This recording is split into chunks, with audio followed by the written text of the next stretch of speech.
welcome to Eco Rest House. There is sa lungsod sa Matalom guys. Unya, mauli naman ta guys. Nagtanon ra ta og tambis nga bag-o ni siya. Moniwa diri. Unya ato ang limoncito guys. I hope nga mabuhi ni siya. Aron inig magkilaw-kilaw guys. Nanatay tambis diri og kanang limonsito.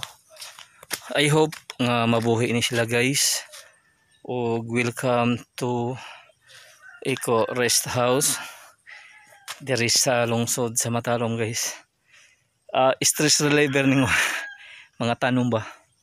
Mo nig palibot sa Eco Rest House. There is sa lungsod sa Matalom guys.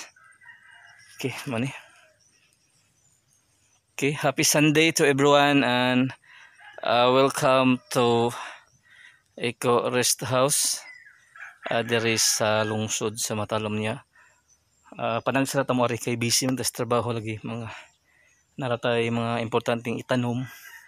Kaya na naman tay kuan avocado tas ubos avocado natay nangka rambutan natay marang durian kanang pinja mo nga I hope nga mabuhi ning bag-on ang gitanong guys tambis no nakatulim sito para maglibot og prutas diri sa Eco Rest House.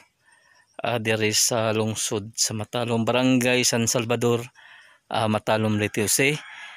Eco PP is officially signed off kay muuli na sa lungsod kung diin to ata na nerbisyo sa local government unit of Matalom.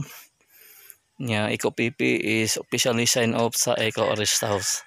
Kaya naman tayo trabaho guys. Okay, happy Sunday to everyone and God bless to all Matalom non and welcome to sa Eco Rest House.